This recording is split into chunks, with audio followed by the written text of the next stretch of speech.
Hey, and welcome to Board Games Unboxed. My name is Dennis, and today we are unboxing Hail Hydra. So first and foremost, of course, we're going to be talking about the outside of the box and the quality of it.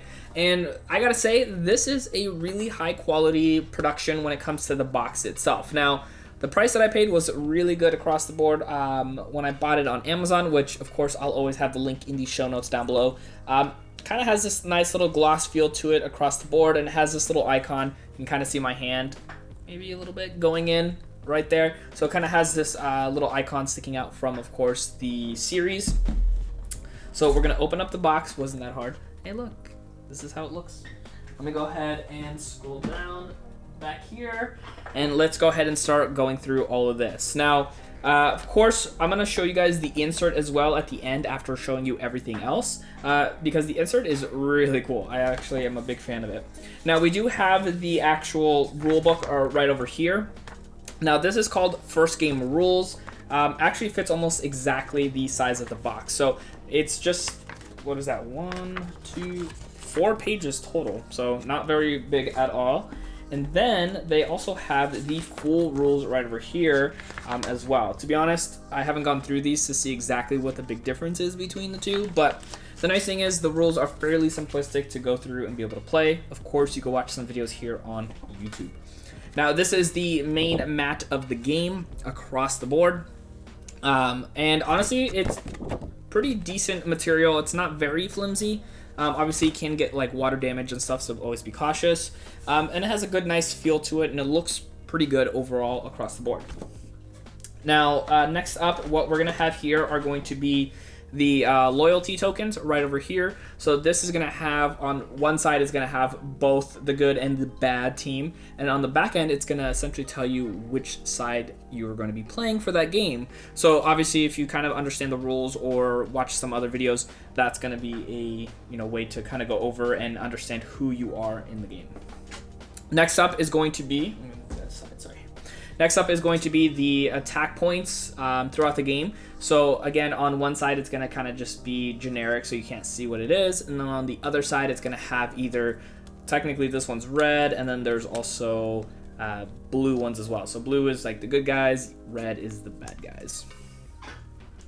So we got that there. Then we got little hit points right over here in this little baggie. So we have like little hearts, so we know how many health points that the enemy has, as well as some shields, because some players in the game, some enemies in the game, I should say, have little shields altogether. So those are in there. Then we have the actual player cards themselves. These are really, really nice, to be honest with you. I think it might be the same material as the game board. It just feels much better than just regular card games overall. So this is going to be the player card. So every player has special abilities. And then the nice thing is on the back end, it will kind of give you some examples of when is the best time to use your abilities, depending on which team you are.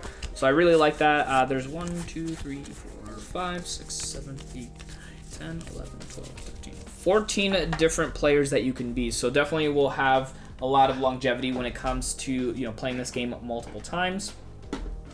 Then we have the villain cards. So villain cards are very similar to the player cards as far as style and color, but on the back ends of these ones it will say villain, so you're not going to be mixing them up whatsoever. So there are, what do we call it here? So we have a couple different back ends as well, just depending on the level of the villains.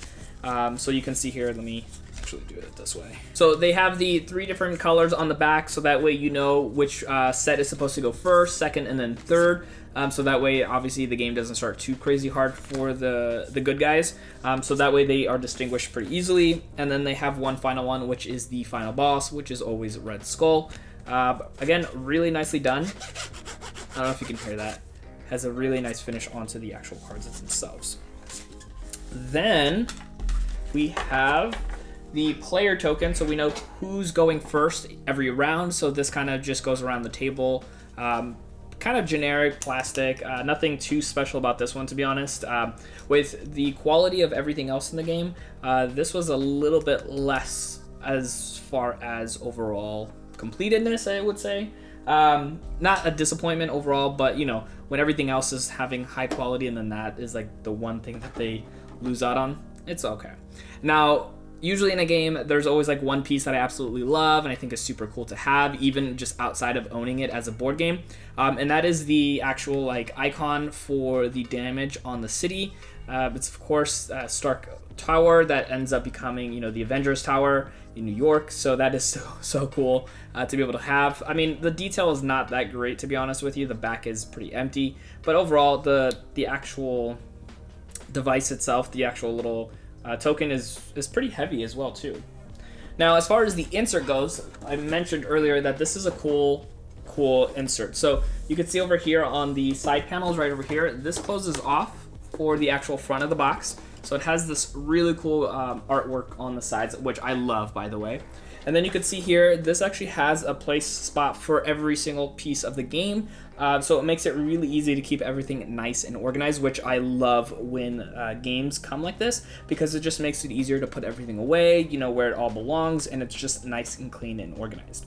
Now, because of the way the game box is all set up, and then this closes up and then slides over the top, like actually not slides over the top, kind of goes over the top of this, it does a pretty good job of being set vertically, just because I know a lot of times, a lot of games where if you put it vertically, everything starts falling around, but with the top on and then this kind of pushed in, it actually does a really good job, which is very rare in this case. But you know, I think overall, all the pieces came out really nice. I think for the price that it is right now on Amazon, or when I personally paid for it, it was a great quality across the board, which if you're interested in the game, check out the link in the show notes down below. That'll take you right to the Amazon page.